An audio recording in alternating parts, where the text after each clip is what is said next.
Okay, hiya, hello, my name is Norm MacLeod in sunny Spain, and thanks for looking in on my 101. I thought I would give you a grand tour, if you like, of the 101, and in a minute I'll also show you what she looks like in her beach attire. Cool. So this 101 is the only one in existence, and I have tracked the history, and I also have a certificate of authenticity from the manufacturer that this is the only one existing. There are 3 altogether. 4 were built, 1 was scrapped, and the other 2 have the steering wheel on the British side on the right. So this is the only one with the steering wheel on the left.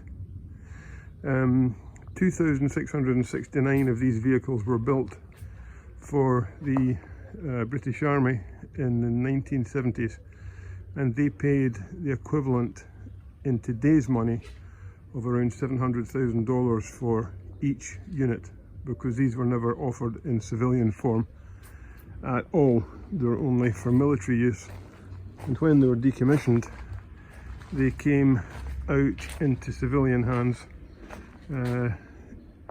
and they've all been bought by Land Rover enthusiasts, same as me.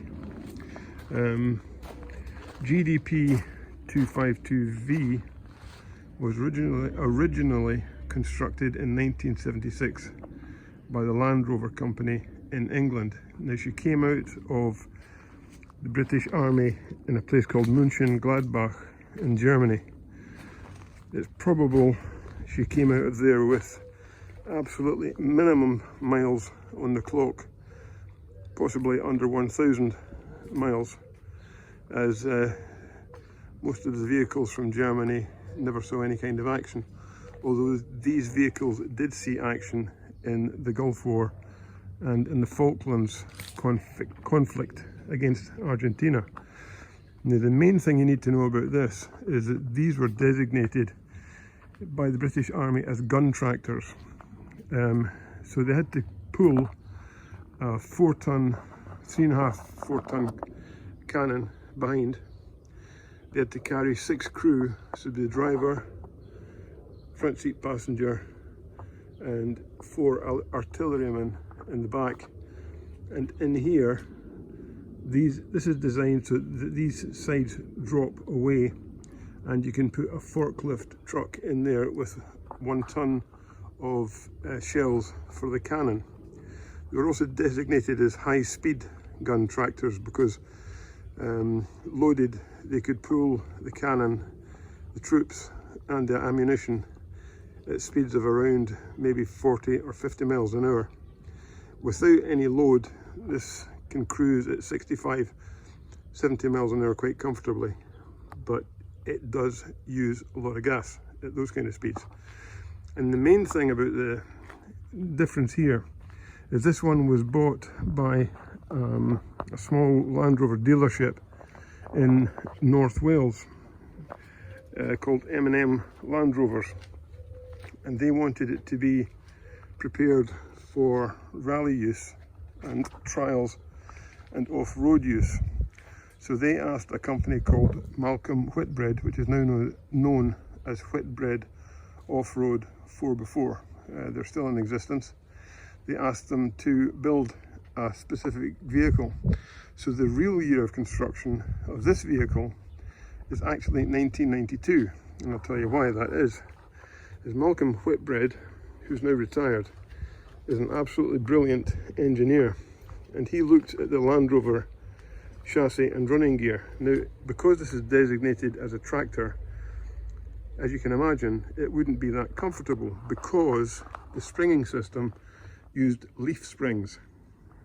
This one, however, has a custom built chassis, and it's an absolute work of art. It's difficult to photograph, but once you're underneath it, you can see the brilliance of the design.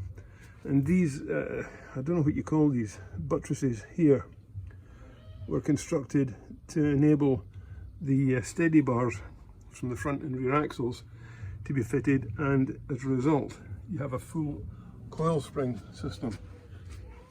Now, the difference there is that the coil springs provide quite a comfortable ride, whereas the original leaf springs are renowned as being quite harsh, which, as you can imagine, comfort is not of a great issue when you're talking about the armed forces. Underneath there's a heavy duty bash plate on the front differential, heavy duty Range Rover gearbox which is unburstable, 3.5 litre Range Rover V8 engine, which you probably know was originally based on a Buick design from the 1960s. What else can I tell you? The originals were fitted with 16-inch wheels.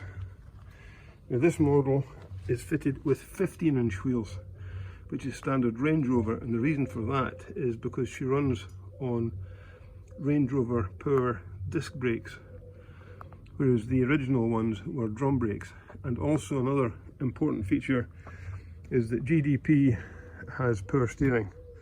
The originals don't have power steering because, as you can imagine, an 18-year-old Marine wouldn't have too much trouble steering this. But for normal people, this is heavy duty, but you have power steering here.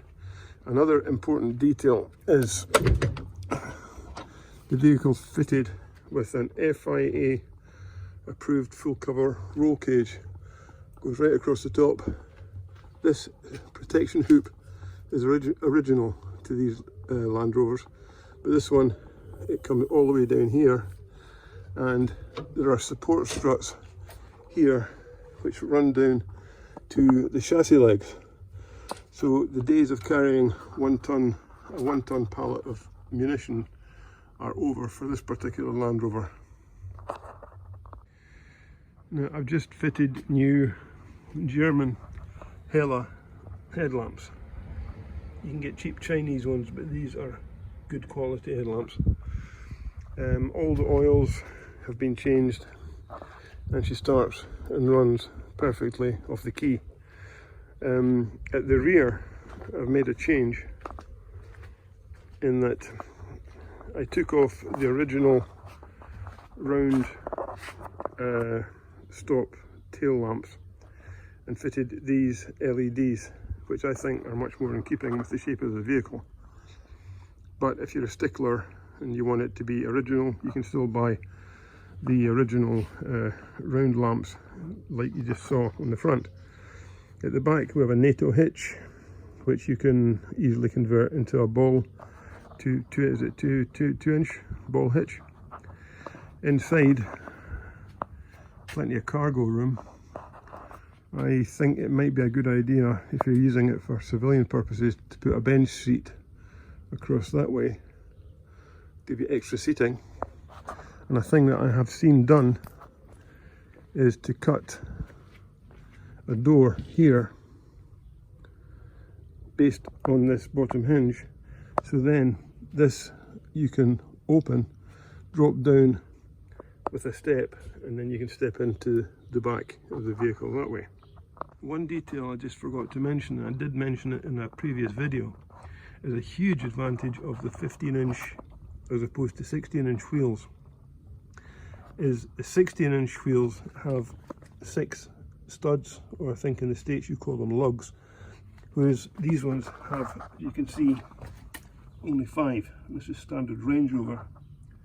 So in other words, any wheel that you see that fits a Land Rover or Range Rover will fit this vehicle, which gives you a huge selection of aftermarket wheels and tyres. Also the shock absorbers have been replaced, and there's no rust underneath that you can see, that I can see. What else can I tell you? Let's have a look inside.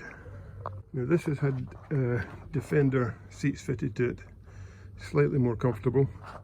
If you're over 6 feet in height, it's going to be kind of tight to sit in here, but it's an easy fix because all you have to do is to cut away this bulkhead here, which is not load bearing, and then you can move the seat back, so that's not a big issue. Inside is extremely military, as you can see. There's nothing much to see in here. You have the brake and clutch fluid reservoirs right in front of you. You have high and low gearbox, 4-speed Range Rover gearbox with a special linkage here. The standard ones have an enormous gear stick here which goes all the way back, whereas this is a special linkage that's been made up. And down there you have the center differential lock button. Let's get inside. Now, there's nothing special about the controls. As I said, you have a 4-speed gearbox, high and low gears, give you 8 forward and 2 reverse gears. This is, if you know Land Rovers, this is prop shaft handbrake. So once you pull on the handbrake, you cannot move these vehicles. Very, very effective. Starting procedure, nothing to it, like a normal car. That's the electric fuel pump working. You don't need to use the gas, the cold start or choke. You just turn and she starts very easily. The engine is very low mileage. I think she's done 50,000 approximately miles from new. And the engine is back here. Now there's a story behind this as well. You can hear how sweet she is. Edelbrock 4-barrel downdraft carburetor fitted. She doesn't smoke or use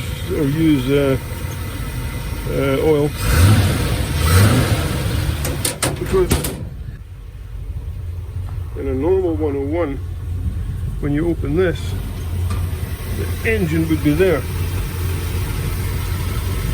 But no, here we have a radiator, because the engine has been moved back by approximately 14 inches.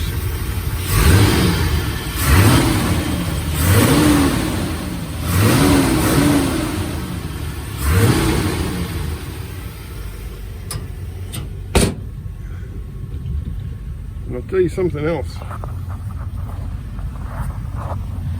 This thing is a little bit quicker than you think it might be, because it's under 2 tons unladen weight, and she accelerates quite quickly. We're not going to be blowing off any Porsches, but she's quite quick and very comfortable too with the coil springs. So switch that off. So the way it was is the engine was there under that cover, or the engine is there in the standard forward control 101 V8, whereas in this one the engine is back here, which provides more of a 50-50 front to back weight balance, but it also helps adapt the suspension system for the Range Rover spring system. Okay, I've just taken her clothes off, and here she is in summer mode. Is that the coolest beach buggy you've ever seen? Imagine yourself cruising down the street in that baby. That's what I said, if you put a bench seat across there, loads of seating.